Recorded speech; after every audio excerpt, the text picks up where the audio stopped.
Si la route est longue, le club se donne les moyens de ses ambitions.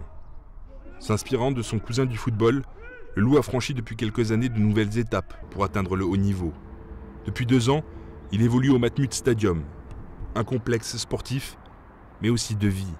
C'est très dynamique le Matmut Stadium, voilà, il y a des gens qui viennent manger, on croise les supporters, il y a le bureau, donc c'est très dynamique, on se croise tous, c'est vivant et c'est très agréable au quotidien. Autant quand on est monté en top 14, on jouait encore à Virmet, le stade était joli, mais quand on voit ce qu'on a là maintenant, les vestiaires, la salle de muscu, moi je peux comparer ça avec des grands stades comme Ernest Vallon, où c'était quand même magnifique. Je vois maintenant, on n'a rien à envier aux autres, et c'est vrai que quand on a fait des matchs à guichet fermé, c'est vraiment un réel plaisir de jouer. Essaye de faire que ce soit un lieu de vie, c'est-à-dire qu'il y a un stade où peut venir le public pour des matchs, mais c'est aussi un centre d'entraînement avec notre salle de muscu, nos vestiaires, mais aussi un lieu de vie avec la boutique, le restaurant du club, les bureaux et le siège du club, ce qui fait que c'est le petit monde du Loup Rugby est réuni au sein du Matmut Stadium. Donc le fait d'avoir cet écrin nous permet de travailler dans de très bonnes conditions. J'espère que les joueurs en sont conscients et c'est un élément fort de ce club. Stade flambant neuf, infrastructure sportive de haut niveau, stratégie commerciale redoutable. Ici, le club tente de s'imposer dans une ville où le rugby n'est pas encore coutume. L'histoire récente montre que le foot a pris la plus grosse place à Lyon. C'est une évidence et le palmarès de l'Olympique Lyonnais parle pour lui, et avec cette titre de champion de France, forcément on ne peut pas rivaliser pour l'instant. Cela étant, tout l'enjeu du Loup Rugby est de faire de Lyon une ville de rugby aussi. Ça ne veut pas dire qu'on prendra la place de qui que ce soit, mais il y a la place pour plusieurs clubs de sport à Lyon. Il faudrait qu'on sente un peu plus un engouement derrière cette équipe. Mais je suis persuadé que si on continue à gagner des matchs déjà, c'est le plus important, et faire plaisir à ce public qui reviendra de plus en plus nombreux et il sera content de venir, je l'espère, bientôt. À l'été 2012, les dirigeants réalisent un gros coup dans le monde de l'Ovalie. Ils recrutent 2 talents du rugby français en quête d'un dernier challenge.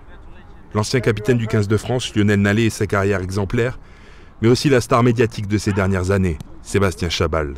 Jouer avec eux, c'est un plus, mais j'ai eu la chance de jouer contre eux. Après, de s'entraîner avec eux, finalement, ça reste un quotidien. Et puis, comme ils sont accessibles, ça se fait bien. C'est vrai que c'est au début, peut-être les 2-3 premiers jours, quand les photographes étaient là, c'est un petit peu choquant, mais après, on s'habitue. Les supporters lyonnais sont aux anges d'avoir des joueurs comme ça. Et voilà, là, c'est la première saison, et pourquoi pas encore avoir des joueurs emblématiques du rugby français, voire étrangers, qui peuvent continuer à venir à Lyon. Ils contribuent non seulement effectivement aux sportifs, c'est évidemment leur première mission, à la pérennité, au sérieux du projet bien sûr, et aussi à l'ancrage régional, puisque l'un comme l'autre viennent de la région lyonnaise au sens large. Sébastien plutôt de la Drôme et Lionel de l'Ain, mais ça veut dire que justement ça aussi une preuve qu'il y a un terreau rugbystique qui est important dans la région, pas seulement à Lyon, mais dans la région lyonnaise ou en Rhône-Alpes, qui fait que justement il y a de quoi construire avec à la fois des valeurs du rugby, mais des valeurs locales et notamment des joueurs ici de la région. Même en Pro D2, 2e division nationale, le club veut s'imposer dans la cour des grands. Et pourquoi pas renouer avec les sommets et le succès. S'adapter aussi vite au haut niveau, mettre des infrastructures rapidement, tout pour, en tout cas nous, pour le joueur. Et c'est vrai que ça me fait penser à des valeurs autant de famille, mais de professionnalisme. Et c'est vrai que, en tout cas à Lyon, il y a vraiment un club à part. Il y a eu 2 titres en 1932 et 1933.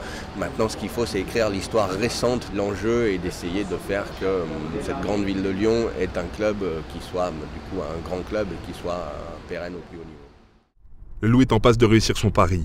Après un passé en lettres dorées, le club veut renouer avec le succès et écrire une nouvelle histoire, celle du XXIe siècle.